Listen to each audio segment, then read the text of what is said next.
Cough ICD-10 code unmasking the mystery. In the world of medical coding and classification, ICD-10 codes play a crucial role in accurately documenting and billing for healthcare services related to cough.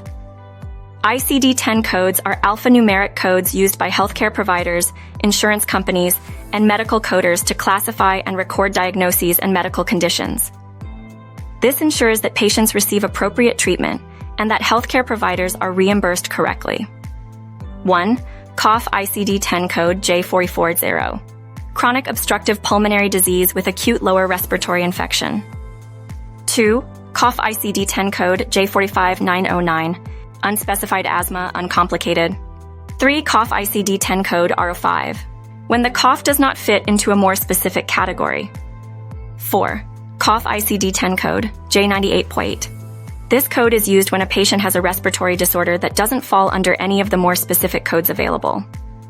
5. Cough ICD-10 code J40. This code is used when a patient has been diagnosed with bronchitis, but the specific type, acute or chronic, has not been identified. Using the appropriate ICD-10 codes for cough is crucial for accurate medical documentation and billing. Visit www.occare.com for more details.